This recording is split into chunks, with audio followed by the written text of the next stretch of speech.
Hello everyone, welcome to Wigglys Podcast, bringing your garden to life even though it's dark and dismal in November. What's on this week, Rich? Well, we've got all sorts of things this week, haven't we? We have indeed. You've got a couple of emails to talk about, haven't you? Yeah, I've got a couple of questions that I can talk through. We're going to talk about can of worms and worm composting, Good. you and I. Jenny Steele's back in this week to talk about her two favourite books, which will be lovely. Farmer Phil, we brought him back in to see whether he actually takes over the farm, I think. Right. Yep. Yep. He does. So that's all right. We've got the competition. You can win A Greener Life. It's a book worth £25, and you just have to email an answer to me, and we'll tell you about that soon. But I think we'll start off with your emails, Rich. Okay. Well, I've got a bunch of questions. I picked two out, though, slightly different. The first one is from a guy who grows plants for charity, and interesting enough, he's lifted his load of plant pots. He's looked at his plants, and he seems to think that they're being eaten by something. So having really scrutinised his plants to see if there are any slugs or snails or any other kind of beetle larvae or something on his plants, he can't find any. So he thought, well, I'll empty my plant pots and see what's inside. So he empties his plant pots, and he's found anything up to sort of 8 or 10 dozen worms in his pots. They're only 3-inch pots. Earthworms? Composting worms. Oh. Composting worms. So Lucky him. he's kind of almost given the answers to himself when he's described his situation in this email that he sent us. But there are two reasons why they're there. They've either come up from underneath when they're looking for partially decomposed organic material to feed on, or he's used compost from his wormery, and there are eggs in that compost, and they've hatched inside the pot. Yeah. And I think it is probably the latter. I think that there's a good chance that when he potted up his plants, he's mixed his nice bit of worm compost with some soil, and those eggs have hatched inside the pots. Because a lot of the worms he says in there are very, very small. Yeah. So I think there's every chance that that's happened. But, I mean, that's a good thing. It is a good thing. I don't think... He's obviously slightly concerned that these worms are responsible for eating his plants.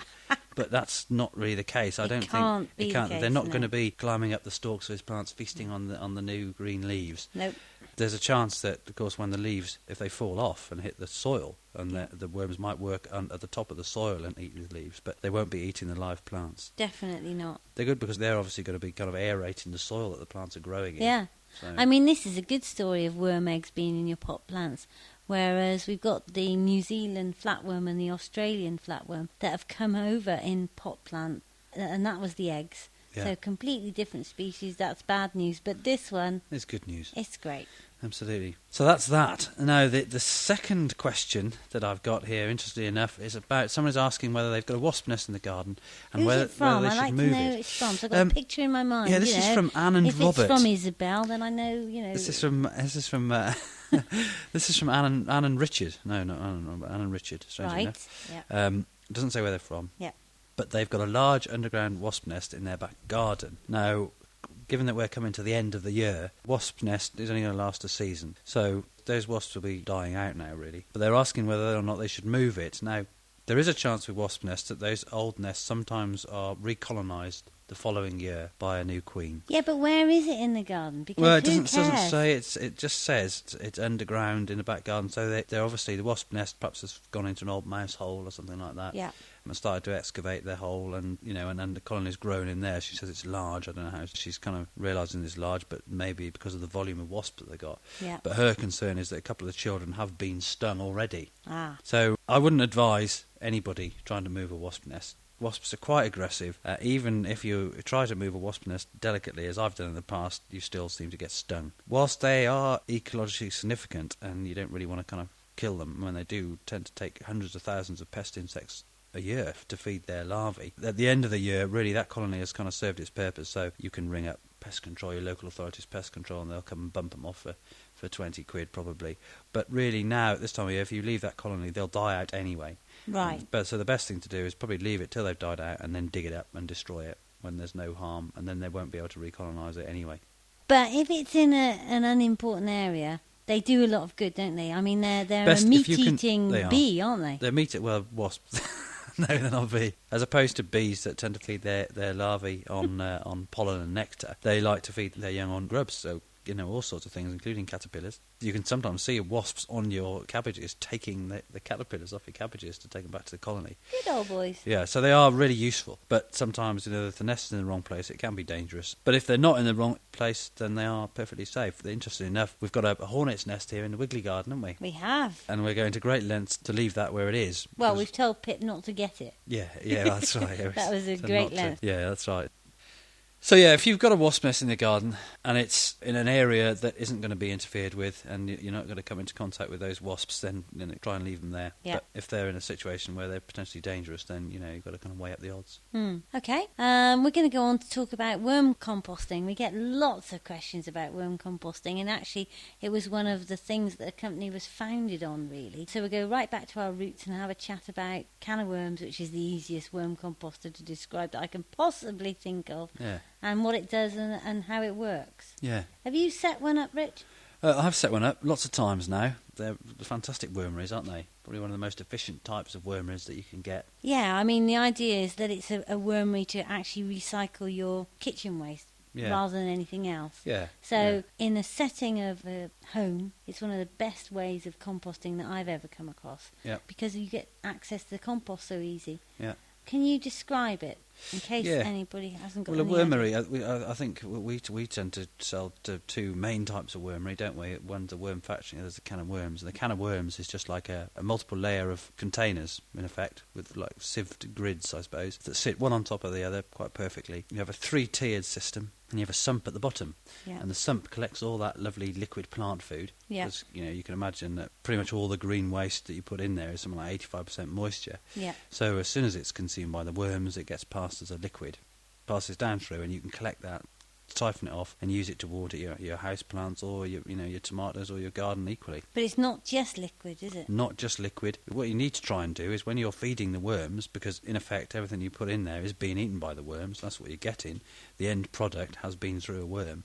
The fibrous compost that you're generating in there is generally, it comes from some of the more woody material and some of the dry fibrous waste that you're putting in, like the cardboard and newspaper. Yep. But you can get, like you say, these kits are really designed for your kitchen waste, but the household waste. You can put your egg cartons in there, toilet roll holders, rip them up, scrunch them up, chuck them in. But also things like the contents of your Hoover bag. People are often amazed by the fact that you can put in the rancid waste that's in your Hoover bag. But of course it's like lots and lots of juicy things in there, dust particles and hair and all those great things that worms like to feed on. Dog hair they like. Dog hair. They just like a nice varied diet, don't they? Yeah. And they like plenty of fibre in their diet, like us. They do. So. And the great thing is that they reduce the volume of waste. So you end up with a worm cast, which is worm poo, isn't it? Really? Worm poo, yeah. But sure. it's black and it's very rich. Using the trays mean that as the worms work their way up, you can take the compost from the bottom without disturbing them. And often that's the problem when you're trying to deal with worms domestically, is when you try and harvest the compost, you affect the worms, so they don't go. That's right. Well, the old wormeries, they used to have to kind of put a tarpaulin on the lawn, launch the contents of your composter across the tarpaulin, pick all the worms out, put those back in your composter, and then transfer that compost to the garden. But of course, that really does disturb the worms, and you lose pretty much all your worm eggs in the process as well. With this kit, it's designed in such a way that you can bring the bottom tray, so the compost that's ready for harvesting, to the top, and then you can expose it to daylight, and because of course the worms are very photosensitive, they'll wiggle their way down through the tray into the next tray, and then you can just transfer your compost to the garden. Don't lose any worms, and the whole process takes probably a couple of hours while you're messing around in the garden anyway. What sort of worms are we using? Well, we use two types of worms, don't we? Reds and dendrobenas, and that's purely because they have slightly different preferences over what they eat. The one species prefers dry fibrous material like your paper and cardboard, and the other prefers the green waste. So what you're doing by introducing those two different species is making sure that you've got a nice environment that's suitable to both species, but also you're able to get rid of much greater variety of the waste that you create in the house. What about, is there any worry about keeping worms in such a small area? No, I don't think so. What you're doing, I mean, like you say, in effect, you're kind of harnessing a natural phenomenon, but they'll breed according to how much waste you're adding. So the population density is really governed by the size of the kit and also the amount of waste that you're adding. So more waste and more worms. You won't get too many in there, and you won't get... Sometimes you'll get less worms in there. Say if you've gone on holiday for 6 months, you might come back and the worms will be few and far between. But that's how it works. How much do they eat? The worms that we use are capable of eating half their body weight a day. So that's a considerable amount. So if you imagine you've got, say, a kilo of worms in your kit, then in theory you should be able to get rid of half a kilo of waste a day. But obviously that's when everything's working as it should, kind of optimum efficiency. Their metabolic rate, again, is governed by temperature. What about the winter then? Yeah, the winter, they'll still feed, but the best thing to do is to try and afford that kit a little bit of protection. So either put some fleece around there or some hessian or some carpet, or if you can, transfer it to the greenhouse, say. And that just keeps the worms working. They like temperatures between 4 and 35 degrees. Yeah. Anything either side of that, like us, a bit difficult to cope with. What you will find, if the kit's been subjected to frosts for long periods of time, the worms will go into the centre of the kit and form like a hard core. And obviously their main priority is trying to keep alive. Yeah. So they won't be eating as much waste as they could. But I mean, worms are completely natural composters, aren't they? So they're actually composting all over the world. They are. Well, worms are decomposers, so they occur naturally, and species we use are amongst several species that are indigenous to the UK. 27, Monty said. 27? God, that's a lot, isn't it? Yeah, and so even if they escape, they're not going to do any harm. But I mean, red worms are classic. They're the kind of little red worms that you'll find if you lift up rotten log in your garden, say. Yeah. See little wormies underneath. Those are red worms. Dendrobenas you'll find in things like, in compost heaps, naturally occurring in compost heaps. I remember as a kid going fishing down to this lake in Herefordshire again, and we used to go down to this compost heap. Never used to take bait with us, and go rummaging in the compost heap, which, strangely enough, was made up completely of grass cones, nothing else, just grass cones. And we used to take some of the worms, we used to call them bradlings, very similar to dendrobenas, or some people call them tiger worms. We used to get those and go perch fishing with those, and they are fantastic for fishing as well. Was it your compost heap, Richard? No, it wasn't my compost heap. It was at the end of these huge grounds, these kind of old hospital lawns, and the old gardener used to mow these and then chuck all the clippings over this lovely walled garden, and we used to go and raid the compost heap. Sounds lovely. So yeah, it's a good thing to have. Some people even have these wormers in their houses, don't they? Yeah, I think that's a bit extreme, don't you? Yeah, it might be a bit extreme, but of course the beauty of these kits is they are odourless, because as soon as the stuff starts to decompose, the worms will start to eat it, and of course it's the bacteria associated with the decomposition process that smell. Yeah, I would have it in the cellar. You could have it in the cellar. Interestingly enough, though, it's sometimes a good idea to have the kit where it's going to be exposed to daylight for a period during the day, purely because the worms are quite adventurous, aren't they? Yeah. And people have said they've put them in dark garages. When you start it off, they are. Yeah, well, yeah, they are. But they do sometimes, if you put them in dark places for any real length of time, then sometimes they'll try and leave the kit. We've got lots of kits that are in sheds and garages, but I have heard that carbon monoxide can have a detrimental effect on them. So to me, it's absolutely fine to keep them outside, isn't it? It is, yeah. Yeah. I'd keep it outside, and if it were me, try and cover it up in the worst extremes of the English winters. Yeah, we've got some in Shetland, you know. Really? Yeah. Oh, wow. That's a long way up. Yeah. That's a bit chilly. And they're all over the world. I mean, America, New Zealand, Japan, Australia, France, Germany, Holland. You name it. Yeah. Worms are composting. That's interesting, isn't it? I mean, Wigglys sells a can of worms every day, don't we? Yeah, we do. Yeah. They get distributed to local authorities and schools, as well as individuals that just good buy in them. Schools, because you can see what's going on in each tray. Yeah, they're a really good environment education resource. You can take them between classrooms because, of course, they'll pick up. They'll divide quite easily, and it just gives the kids a chance to see what's going on. Because when you take them to your talks, they're difficult to... Yeah, last time I went to a talk, I took this can of worms with me and struggled and ended up getting covered in shmee. So I shall take a sack truck with me next time. Definitely. Yeah. Right, we must move on, because any minute now we've got Jenny Steele coming in with the book review. Oh, brilliant. That'll be good. Looking forward to that. Yep.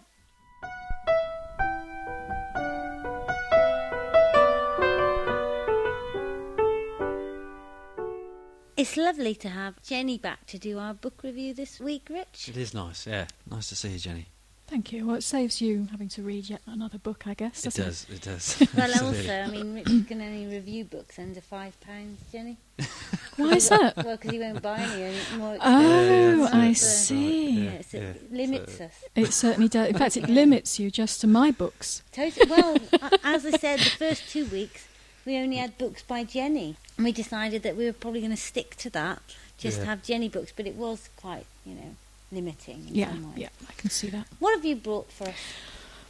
I've got a couple of books here, one of which was actually published at the end of last year. And I wasn't sure that I was going to like it, but it's by Simon Barnes, who writes for the RSPB magazine and other places. Well, he's actually a sports writer. He writes about football. Probably, But he's a really keen bird watcher, although he would say, erroneously, that he is a bad bird watcher. Okay. And that's what this book is called. It's How to Be a Bad Bird Watcher. And it's brilliant. And I think the subtitle to the book says it all, which says, To the Greater Glory of Life. Okay. And it's really about how, first of all, you don't have to be fantastic at identifying birds to appreciate them. That's true. You can just see a bird, and as he says, just inside here, he says, if you look out of the window and you see a bird and you enjoy it, then you are a bad bird watcher. That is my sort of bird watching, Rich. Yeah, it makes perfect Not sense. too technical. No, that's right. Well, it certainly doesn't have to be, but I actually think that this is a book that if you read it cover to cover would get anybody more interested and possibly encourage them to be a bit more technical. So it's not a field guide. It's a book about how to watch birds, different places you can watch birds. It's about just the joy of finding pleasure in birds. And if that means that you sit in a car one day waiting for somebody and they don't turn up for half an hour, but you happen to be watching the house sparrows outside or watching a blackbird feeding on a bush or something like that, and it gives you pleasure, then it's something that's a really important thing in your life. Is it similar to a field guide then? Or No. Okay. Not at all. It certainly doesn't say look out for the second feather on this wing and the colour of it and whatever. I've recently been doing my best to identify some tits in my garden, which were either marsh tits or willow tits. And anybody who knows those two birds will know that they are difficult to tell apart. His attitude to that would be, doesn't matter. Doesn't matter which they are. If you think they're beautiful and your heart lifts when you see them because they're so beautiful, then great. Why do you need to know what they are? You said it made a nice Christmas present. Who would you give it to? The cover looks young to me. It does look young. I would think anybody who just enjoys the outdoors, maybe enjoys gardening, likes to see the robin in the garden, perhaps would like to know a little bit more about it, but is a bit scared by the image of the bird watcher in the bobble hat that you get in all the papers and, Twitchers and so on. I mean, if you've ever read Bill Oddie's Little Black Bird book, as it's called, I don't know if you've read that. That is fantastic. That is probably the best book ever written about bird watching. It is hilarious, absolutely hilarious. This comes a good second in my mind to that book because it doesn't make fun of bird watching, which Bill Oddie's book does in a really nice way. It tells you it's okay to be a bird watcher, that you don't have to wear a bobble hat. You don't have to go running off through a marsh in trainers without your wellies on and get soaking wet because there's a special bird you want to see. It's saying that all birds are special. And there's now a companion to that book. He's actually just published a second book, which is called A Bad Bird Watcher's Companion, which I've also just read and I think is fantastic. This is subtitled A Personal Introduction to Britain's 50 Most Obvious Birds.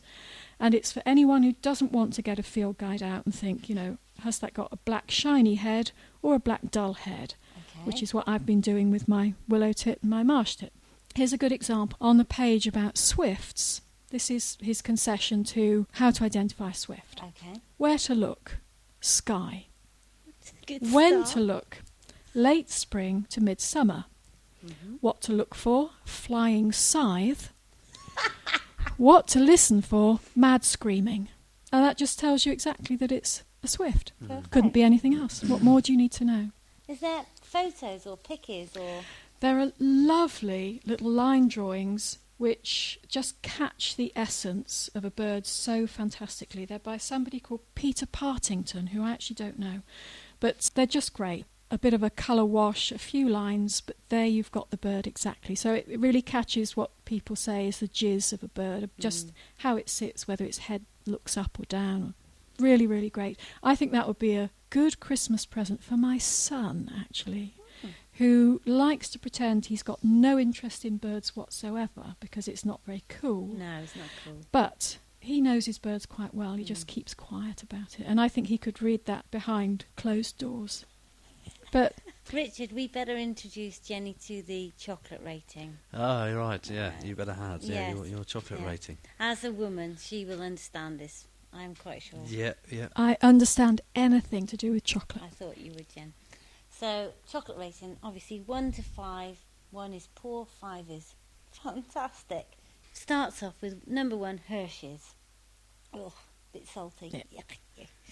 Nestle's. Bit grainy, I Very always good, think. Yeah. Cadbury's. Average, good solid company, lovely, tasty. Yeah, But good. moving on to something more exciting. Number 4, Galaxy. Oh, absolutely. Oh, Absolutely. oh, oh. No, one of my Anything- favourites, yeah. Anything you can think of better than number 4, Galaxy?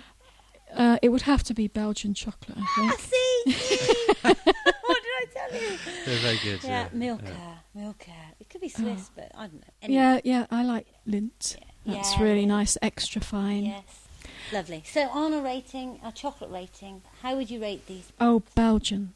Really? I think they're great books, and I think they do a lot to make bird watching seem like just a great pastime and not something that, as I say, strange people in bobble hats do. Everybody does it. We all look at the birds as they fly past the window. It tells you a lot about birds that's interesting without it being really sort of nerdy, if you know what I mean. I'd actually give those Belgian seashells 5.5. Just a minute. Seashells. I mean, Seashells don't come into it. they Oh. can't. I'm sorry, but they can't because they're filled with praline, aren't they? Praline's lovely. Yes, Nuts. but it's a waste of chocolate space. Okay, we'll go with just the Belgian Oh, chocolate I'll then. give you seashells. Yeah. Thank you for coming in. You're very welcome. Just before Farmer Phil comes rushing in with the answers to those crucial questions we asked him last week, like, did he take over the farm? We know he did. I know we did.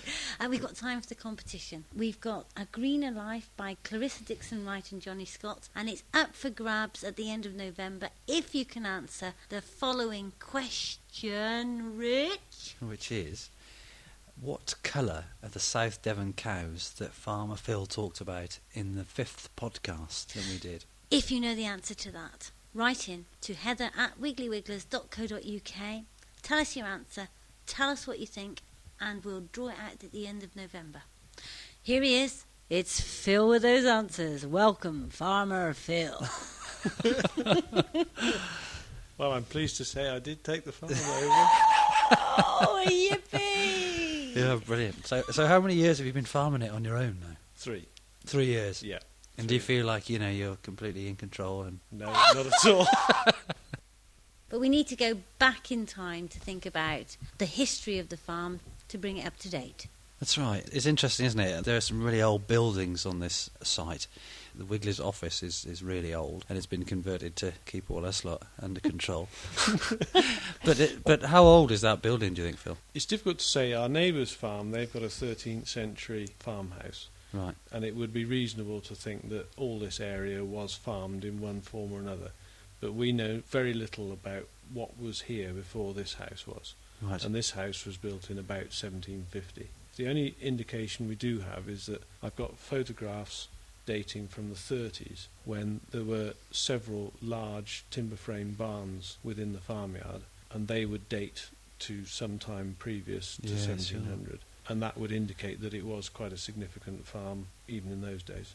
Sadly, post-war development in agriculture meant that nice timber frame barns got taken down for firewood, probably. A Yeah. lot of people would have worked here, though, wouldn't they? A lot more than now. It was a community venture. It was a place that you lived and worked. People used to live up in our attic. That's right. I mean, the attic used to be what was called a bothy, so that the house would have had 2 staircases. You'd got the main staircase for the family living in the house, and Marvellous. the back staircase, and you could get up to the bothy that way. Right. But there were no frills up there. There No. were windows, but they'd got no glass or anything like that. They were just open straight out into the fresh air. Within living memory, this farm used to employ something over 20 people, and that was for half the acreage that it is now. Yeah. So, yes, times have changed.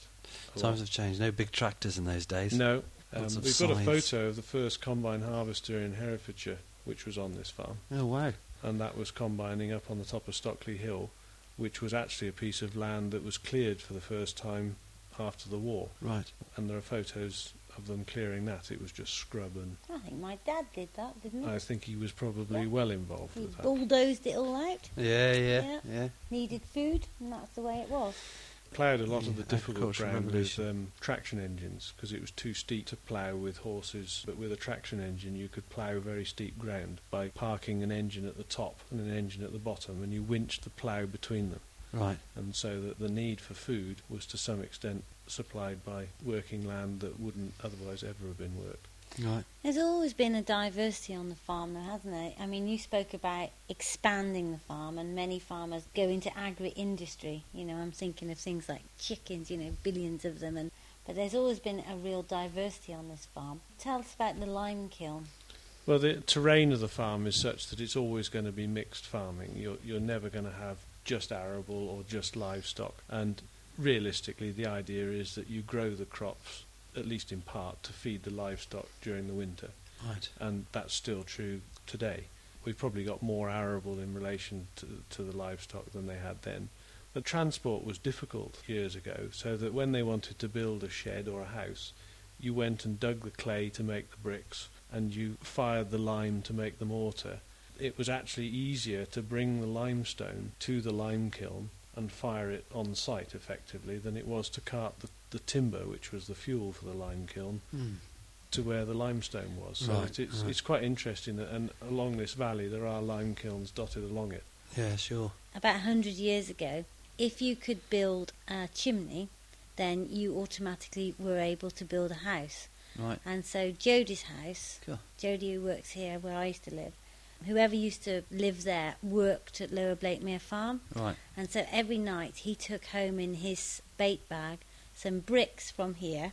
Right. And so he managed to build a chimney, and that was it. He was then able to build the house. So the house that Jodie lives in is stolen from here. So we want it back. And worse than that, Rich, he took all the bits of timber to build the house from here, but that meant that he could only take bits that he could carry on his bicycle. Right. And in Jodie's house, you're hard pushed to find any piece of timber longer than about 6 foot long. Because all the bricks were stolen, he put them on their end. So, Right. so there's no insulation. And because he was very tight in terms of the slates on the roof, he just spread them out and did it every other. No way. Do you think that's devalued Jodie's house? That Sorry, might be a Joe. good architectural survey. That'll sound like a hot cake. Some of the other interesting things they did, of course, in the 1800s, they didn't have fridges and things like that. And we've got a field which is currently called the Lawns. Oh, right. But part of it used to be called the Ice House Coppice. And the reason was that ice houses were a brick-lined hole in the ground somewhere near a pond. And what they used to do was when the pond froze, they'd get all the ice off the pond and put it in the hole along with the meat, and then they'd seal the top, and they could keep the meat for longer into the year, keeping it cold like that. And Right. that was an ice house. Right. Similarly, we've got a field called the Brickle Clump Coppice, Right. and that's where all the holes were that they dug the clay to make the bricks out of. So the house that we're in now, doing this podcast from, was this made from the bricks that were handmade on the land? Absolutely. Right. Absolutely. Every And- brick would have been made sort of within 500 yards of here. And the lime mortar between the bricks, that would have been That would got have come from from the burning of the lime lime. kiln up by the wood. Okay. And it was built by the wood because it used large quantities of timber, Right. so that they would cut the timber to slake the lime to Yeah. produce the mortar. Good Yeah. local source in there, Rich. Fantastic, isn't it? It's Yeah. a set of precedent, isn't it, for other Wigglys stuff. Yes. That was great, Phil. Thanks very much for that. It's really interesting stuff. So I think we should save ourselves and talk a little bit more about it in the next episode. Plenty of history to go at. Cheers, Phil.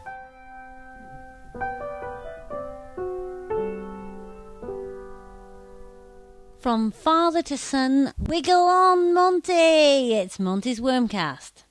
The Wiggly Wormcast podcast by Monty, a weekly fact on worms. Many famous people have been interested in worms for a long time. Cleopatra declared earthworms sacred. Charles Darwin studied earthworms for 39 years. Darwin said it may be doubted whether there are many other animals in the world which have played so important a part in the history of the world than the earthworm. There we are. Bye. That was it. I thought we were going to make it more interesting. Obviously not. He said the less better. If that's the case, that was as good as it's going to get.